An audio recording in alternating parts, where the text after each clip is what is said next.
Hello, hello, Sir David the Bard. I'm coming to you from the North Pole. My plane, I don't know, the pilot, he's a midget. I don't know if he can see over the windshield. I don't know, but I saw a big sign, welcome to the North Pole. The inhabitants up here are a funny little group. I mean, they're all short people, little people, midgets. I don't know what you call them, but they're very short. They come up to your waist, and they have these little suits on with red hats, and their ears are funny.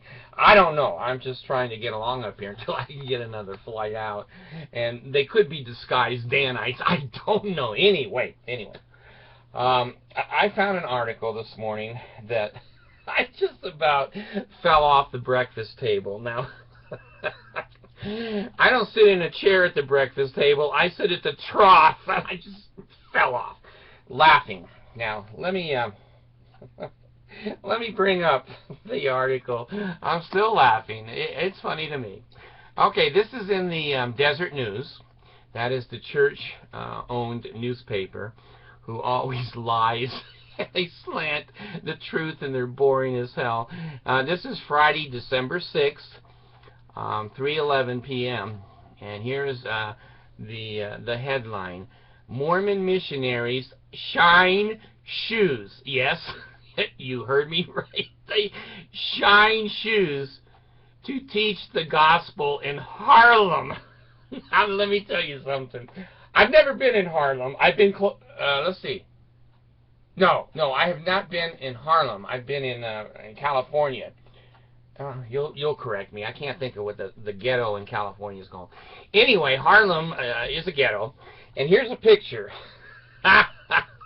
Here's a picture of about 7 or 8 or 10 white missionaries sitting on milk crates, and they're shining the shoes of all of the Negro people. What to get on a mission? What you have to do? They can't knock on doors because they would be stabbed. But their mission president thought this was a good idea.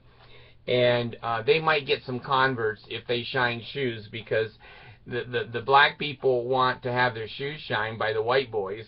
That's kind of a turnaround. And it's free. And so the black people put up with hearing about the pedophile Joseph Smith while they're getting a free shoe shine. So maybe it's even. Maybe it's even. But anyway, it's from, I'm just going to quote a couple of things here. The president, the mission president, is Tom Morgan. After a meeting with other mission leaders, the elders and sisters decided to come up with an effective way to share the gospel through group activity. Now, I'm just going to make a few suggestions here. They're starting to shine shoes. It's a dirty job, but I guess somebody's got to do it.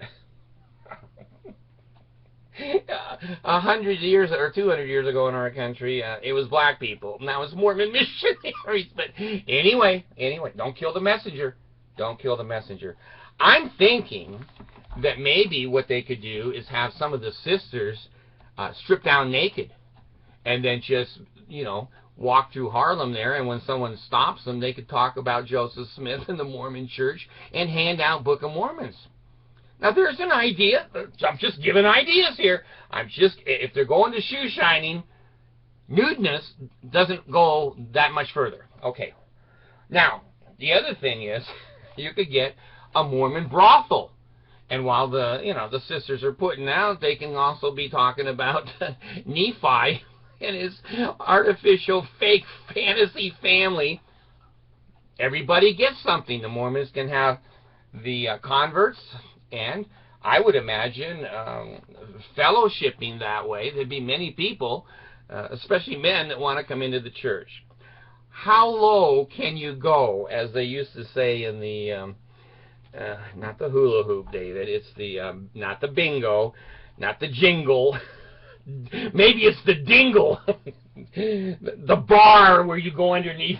God damn, I hate being old. I hate being old. You'll correct me. I know you will. The bar where you go under and you love to watch the girls' boobs and try to clear the bar. Anyway, here's a story about the Mormon church stooping so low they can't get anyone to open the doors. The internet has killed this cult. Everybody knows they don't want to be a Mormon, and these poor young kids that go out, they're now shining shoes. And the elite of putting a suit on and a tie and acting like a businessman and knocking on the door and saying, Jesus sent us. Those days have gone. Look at this picture. He is shaking hands. There's Negroes lined up for a mile for a free shoe shine from the Mormon elders. And I guess there's some hot chocolate, maybe a little kiss, I don't know, from the sisters. Some of the missionaries question the effectiveness of the activity. The missionary kids are smarter than the adults who ordered them out to shine shoes. Now here you go. Here you go. All of this hype about being on a mission and being so authoritarian and grown up and exotic, down on your knees in Harlem, shining shoes. How could a parent send a child to Harlem to shine shoes? Some of you say it's service. Many of us, well, most of us will say it's bullshit.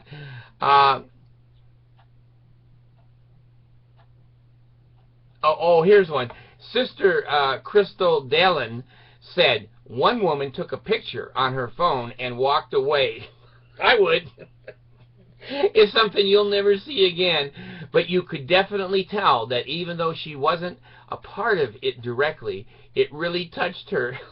She probably went home and showed her parents and goes, look at the crackers out there shining our shoes. And the mother and dad said, no matter what, a shoe shine ain't worth listening about. The pedophile Joseph Smith, get the hell away from him. The whole idea of shining shoes brings in the people, and then hopefully their hearts are touched. Now let me tell you something. I've had my shoes shined a couple of times when I was in the East. It never, and all the time I've had my shoes shined, it didn't make me ecstatically happy and spiritual. But anyway, the Mormons believe that's true. We noticed as we were shining people's shoes, we had a lot of time to talk with the people, and as the conversation began, we started talking about how people's days were, and it led to more of a gospel-centered conversation, which is exactly what they needed, Elder Pickard said. Anyway, I got the link. Click on the link down below. Laugh your ass off. But anyway, what new activities? I don't know if it's going to be prostitution. I don't know if it's going to be nakedness. It may be money. The church is so rich, perhaps, that so they say. They're not. But, you know, for each person that will listen to you for 30 minutes, you give them $10. Let me tell you something. Let me tell you something. If there was a real, I mean a real, money tree, and it was public. It was public. Anyone could go to the money tree and pick off the money that they wanted. You wouldn't have to give an address of that tree. It would spread throughout the world in just minutes, especially on the internet. And the Mormon Church believes that the gospel is a golden opportunity, or gold plates, gold teeth, I don't know. But anyway, what I'm saying is that if they really had something to offer, the Mormon missionaries, they would not have to be shining shoes to do it. Now, when Jesus, the stories of Jesus, I don't believe in Jesus, and I don't believe in the stories, but a lot of you do. But, you know, when Jesus was doing the Sermon on the Mount, he wasn't shining anyone's shoes to get them there. What next? What won't the Mormons lower themselves to keep that money rolling in from the cult? Those bastards up in Salt Lake taking those young, innocent, beautiful boys and girls at 18 and saying, go shine shoes, maybe you can talk to a few of them. That's what the Lord wants. We're going to call it a service project. And the kids are saying to the mission president, I'm not sure this is going to be really effective. Mission President, I don't care. Jesus told us to send you down and shine shoes. Thanks.